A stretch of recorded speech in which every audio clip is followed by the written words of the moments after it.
बिस्मिल्लाहिर्रहमानिर्रहीम। अस्सलाम वालेकुम। जी नाज़रीन, आज हम रकम की अदायगी किन सूरतों में की जाए जो कि बहुत बेहतर होती है, जिसमें फ़्रॉड के एलिमेंट्स बहुत कम हों। अक्सर औक़ात लेन देन के मामलात में चेक दे दिए जाते हैं और इसके बाद वो चेक रकम ना होने की वजह से बाउंस करवा कर लिटिगेशन के प्रोसेस में एक लंबा प्रोसेस तय करना पड़ जाता है। आज की वीडियो का मकसद ये है कि वो एहतियातें आपको बताई जाएं जो लेन देन के लिए रकम ली जाए वो किस तरह ली जाए या दी जाए, कौन सी सूरत में आप रकम की वसूली कर सकते हैं, वगैरह वगैरह। सबसे पहले तो जब भी आप कोई चीज़ मसलन एक गाड़ी को फ़रोख्त करते हैं तो वहाँ पर फौरी तौर पर चेक हरगिज़ मत दें। इसी तरह अगर आप कोई घर फ़रोख्त करते हैं तो ऐसी सूरत में भी चेक का लेन देन मत करें। ये तो ज़िंदगी का असूल बना लें कि चेक किसी को नहीं देना आपने। नाज़रीन, चेक देने वाला आपका कितना भी करीबी दोस्त या रिश्तेदार ही क्यों ना हो, जो रकम आपने फौरी तौर पर लेनी या देनी हो, चेक का इस्तेमाल हरगिज़ ना करें। चेक के नुकसानात क्या होते हैं, सबसे पहले तो ये आपको गाइड करता हूँ। नाज़रीन, चेक लेने की सूरत में आपको बिल्कुल भी ये अंदाज़ा नहीं होता जो चेक मुझे दिया जा रहा है उस चेक के मुताबिक बैंक में इतने पैसे मौजूद भी होंगे या नहीं। सबसे पहला फैक्ट तो ये होता है।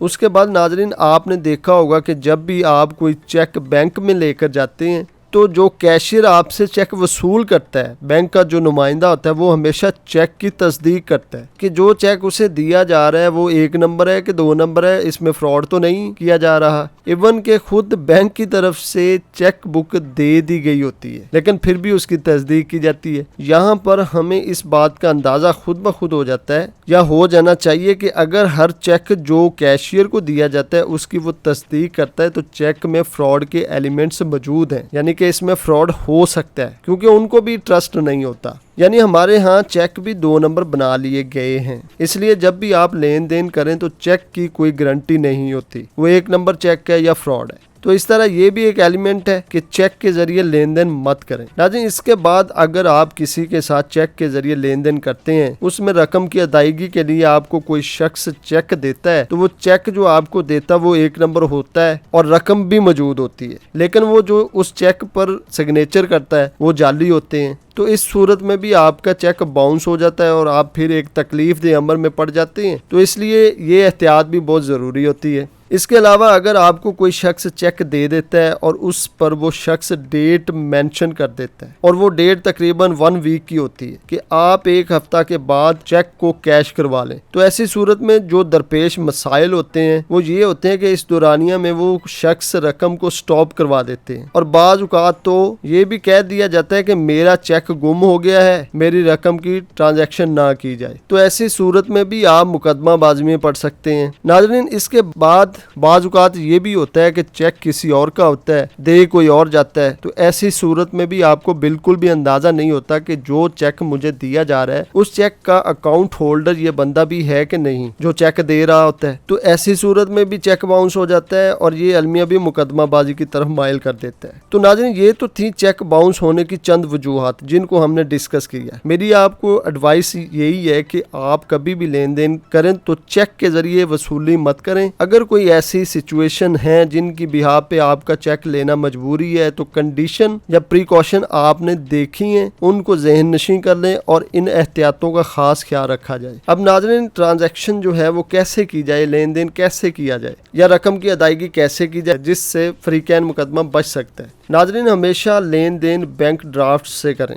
बैंक ड्राफ्ट उसे डिमांड ड्राफ्ट भी कहते हैं। ये बैंक ड्राफ्ट हमेशा बैंक खुद जारी करता है और ये ड्राफ्ट रकम की मौजूदगी में ही जारी किया जाता है या फिर इतनी रकम बैंक वसूल करके जारी कर देता है। ये ऐसे ही तस्वर किया जाता है जैसे आपने कैश की वसूली नकद की हो, यानी नकद कैश ही कंसिडरेबल होता है। नाज़रीन, लेन देन का सबसे बेस्ट तरीका तो बैंक ड्राफ्ट ही होता है, लेकिन अगर मखसूस हालात में चेक ही देना मखसूस हो तो फिर किन बातों को ज़ेरे गौर रखना है, मजीद इसको मैं आपको गाइड कर देता हूँ, डिस्कस करते हैं। नाज़रीन, चेक के ऊपर जहाँ पर पे लिखा होता है वहाँ पर सेल्फ मत लिखें, क्योंकि अक्सर औकात चेक गुम हो जाते हैं। गुम होने की सूरत में जिसको भी चेक मिलेगा वो फौरी कैश भी करवा सकता है, तो उसके लिए हमेशा सेल्फ मत लिखें। इसलिए हमेशा बाय नेम ही चेक जारी किया जाए। यानी अगर कोई शख्स चेक के जरिए रकम की अदायगी करता है तो जिसको रकम की अदायगी करना मकसूद हो तो उस शख्स के नाम से चेक को फिल किया जाए। उसके अलावा अगर चेक के जरिए आपने रकम यानी कि डायरेक्ट अपने अकाउंट में ट्रांसफर करनी है तो ऊपर 2 लाइनें लगा दें ताकि चेक डायरेक्टली जो दूसरे शख्स के अकाउंट में मुंतकिल हो जाए। इसके बाद बैरियर लिखा होता है उसको भी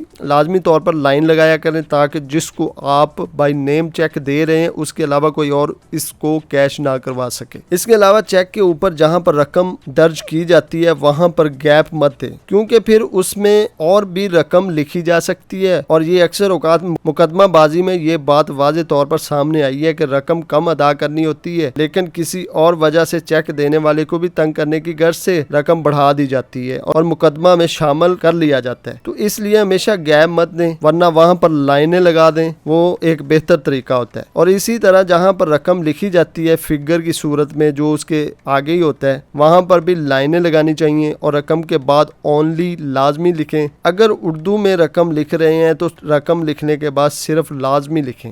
लाजमी इसके बाद चेक जारी किया जाता है उसकी कॉपी लाजमी करवाएं और उस पर चेक देने वाले के सिग्नेचर और अंगूठा लाजमी लगवाएं। इस सूरत में दोनों फ्रीकैन इस चेक की कॉपी करवाएं और दोनों फ्रीकैन एक दूसरे के साइन अंगूठा करवा कर अपने अपने पास रख लें। इसके बाद अगर चेक आप जारी करते हैं तो जितनी रकम का चेक जारी कर रहे होते हैं उतनी रकम बैंक में लाजमी रखें ताकि मुकदमा बाजी से बच सकें क्योंकि अगर रकम मौजूद ना हो तो चेक बाउंस हो सकता है और इसकी दफा PPC के अकॉर्डिंग यानी कि पाकिस्तान ताजीरात पाकिस्तान के अकॉर्डिंग 489F के मुताबिक इंटरटेन किया जाता है। इसके बाद दुरुस्त दस्तखत किए जाएं जो बैंक के रिकॉर्ड में मौजूद हो। अगर आप दस्तखत दुरुस्त नहीं करेंगे तो फिर भी चेक बाउंस हो सकता है। इसके अलावा चेक पर ओवर राइटिंग कभी मत करें या किसी भी किस्म की कटिंग भी ना करें। नाज़रीन इसके अलावा 2 दस्तखत बैक पर भी करें ताकि उसकी अच्छी तरह तस्दीक हो सके। नाज़रीन एक चीज की बहुत एहतियात करनी चाहिए, जिस शख्स के साथ आप लेन देन करते हैं उस शख्स के अकाउंट का ही चेक वसूल करें और सिग्नेचर भी अपने सामने करवाएं। चेक के ऊपर लिखा होता है कि ये किसका अकाउंट है। अगर आप किसी दूसरे शख्स का चेक ले लेते हैं तो 489F जिसकी हमने पहले बात की ताजीरात पाकिस्तान की दफा है जो कि चेक डिसऑनर की होती है, उसकी नोयत तब्दील हो जाती है। अक्सर औकात लोग ऐसा करते हैं किसी और का नाम इस्तेमाल करके चेक जारी कर देते हैं जिसकी सूरत में 489F जो कि इसकी सेक्शन होती है उसके मुजरिम तस्वर नहीं किए जाते, फिर किसी और सेक्शन के अकॉर्डिंग इंटरटेन किया जाता है जो कि इतनी पायदार नहीं होती। तो नाज़रीन ये तो था हमारा आज का टॉपिक। मजीद वीडियो देखने के लिए हमारे चैनल को सब्सक्राइब करें और बेल आइकन का बटन ज़रूर दबाएं ताकि हर आने वाली वीडियो से आप मुस्तफ़ीद हो सकें। बहुत शुक्रिया, अल्लाह हाफिज़।